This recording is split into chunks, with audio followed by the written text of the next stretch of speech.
Arnab Guha Thakurta from EduTV, New Delhi, India. With us is a famous Mr. Mahajan, Mr. Pramod Mahajan.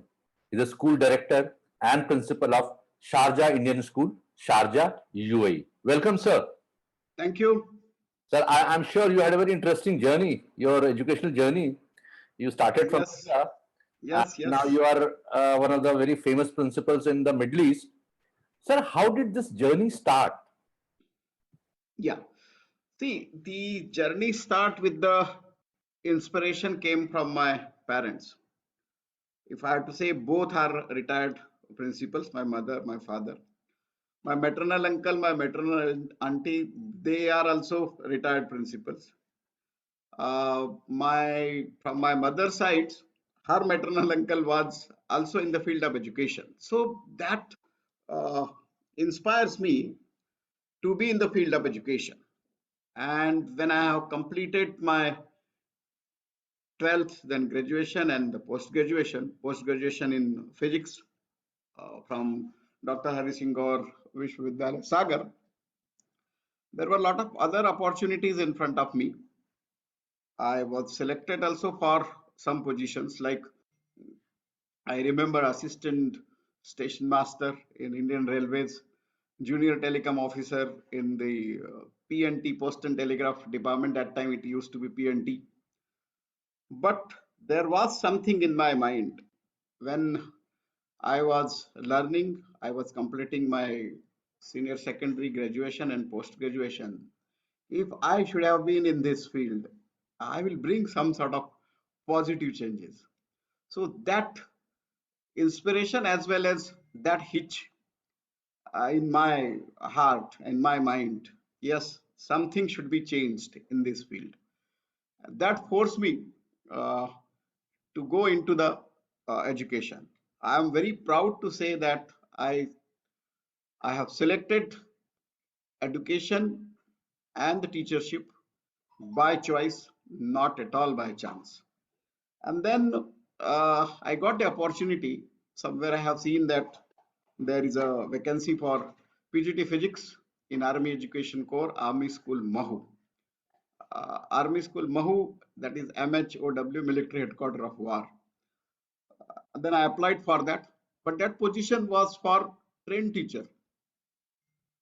But I have applied, and then luckily I got the chance that yes, you are throughout first class, so we can ignore B.Ed because that rule was there that time, and on job you can complete your B.Ed, and I was appointed as a PGT Physics. And during my tenure in Army School Mahu, first I learned is discipline, discipline, and how to be self-disciplined being a teacher. And that journey they helped me a lot.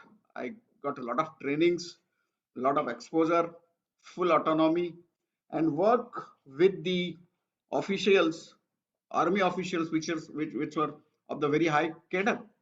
Like Lieutenant General used to be our chairperson, Brigadier used to be our education officer.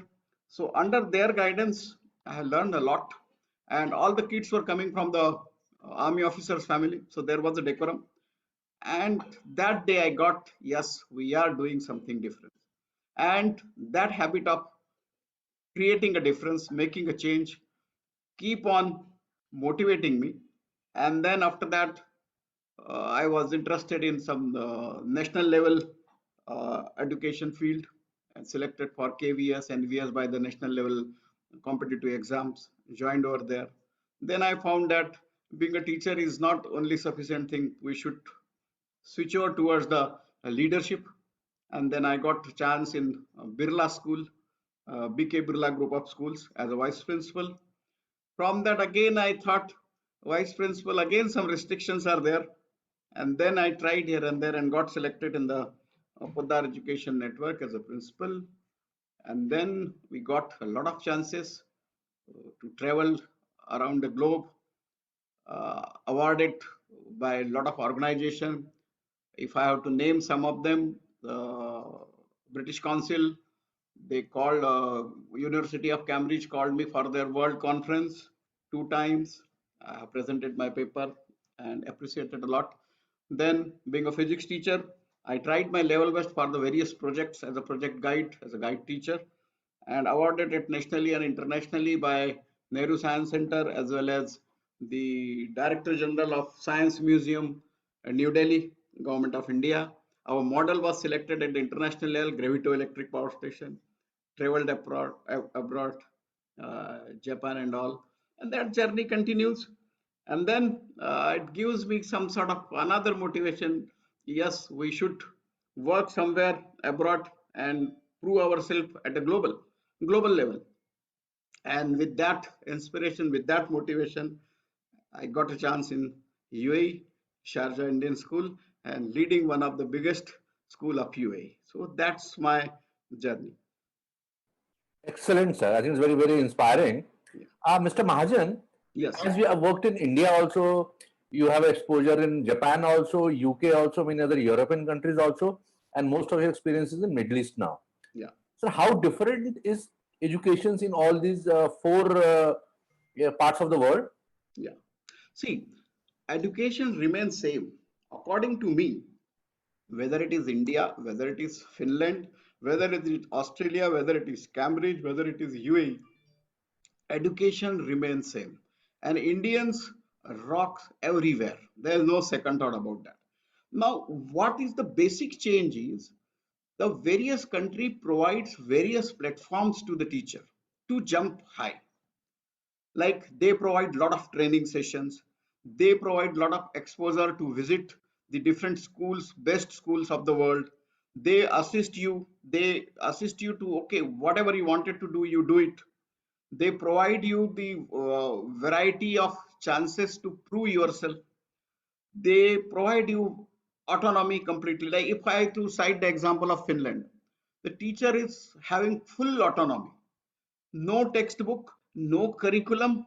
A teacher has to frame the curriculum, teacher has to decide the subject, teacher has to decide the notes, teacher has to, whatever the teachers wanted to do. And no one is there to observe the teacher. See, under that sort of full autonomy, the country is doing well. Australia, lot of standardized observations are there. They work together, like ministry, government officials, they work with you to improve the school. The same concept is there in UAE also, particularly in Sharjah, the Sharjah Private Education Authority. I am the former secretary of Principal Council of Sharjah Private Education Authority, and at present, again, second time I am elected and selected as a executive committee member of the Sharjah Private Education Authority, and I'm the luckiest one that I am in those very few people who are selected second time. So here also the concept is they have school improvement advisor. They come to your school, they discuss with the head of the institution, they find out where the school is and where the head of the institution wanted to take that school. Then they work with you. They don't inspect you, they work with you, they guide you, they do the scaffolding for you, and they prepare you for the various inspection and all, and then you have to prove yourself. So these are the various differences. But one thing is very clear: wherever the Indians are, whether it is they are in UK, whether they are in Australia, whether they are in Finland, where they are in UAE, whether they are in India, they are doing their level best and they are performing very well. The thing is, in different countries, different style of trainings, different style of giving autonomy, different style of giving the exposure, different style of providing the assistance and providing the various devices and resources. So that actually matters. So that is the change which I observed in various countries. Wonderful. Sir, as you said, the Indians are doing so well in the education sector, the Indian diaspora. Yeah. So, will this help India to become a knowledge capital of the world? Now that question always, according to me, the India is already a knowledge capital of world. There's no second thought about that. You name the company and the CEO belongs to India. You name whatever be the good thing happened in the field of education or in the field of scientific achievement, Indians are there. Either Indians are India born and brought up in some other countries. Yes, that is already there. But still what I want, there are a lot of opportunities to be given, lot of autonomy to be given to the teachers, to the edu leaders in India. If that happens, unanimously we will be the Vishwaguru, and the India will be the knowledge hub and the knowledge capital, not only of the world but of the globe. And that day will come. We are on that track and we are getting the positive result. And one has to be optimistic. The NAP 2020, yes, it is. It is the tool, it is the weapon by which we can make the change, we can make the difference. So we are on that way. There is no second thought about that. But still, a lot of financial support, a lot of what we can say professional growth, a lot of training sessions, a lot of autonomies, a lot of resources, a lot of platforms, and a lot of assistance should be uh, given to the Indian teachers. They should travel. They should given that opportunity. You go and visit the best 10 schools of this country and that country. If that has been done there, they will come out of their comfort zone. Their vision has to be broadened. They should become proactive and futuristic. That is required. No doubt, the base platform, the fundamental is the Indian education. There is no second thought in that. But still, the weapon should be sharpened Correct. to win the battle. I think things are clear what I mean to say. Yes. I'm sure there is a scope of improvement also. Yes. I'm yes. sure the way you have done, Yeah. performed so well in life, I think your help, your inputs will definitely motivate all the teachers, principals, and all the stakeholders of education, and especially students also. They can take up career in education also and do perform Yes. very well. Yes. Thank you so much, Mr. Pramod Mahajan, Thank you. Principal, Sharjah Indian School, Sharjah, UAE. And this is Pranav Guha from EduTV, New Delhi, signing off.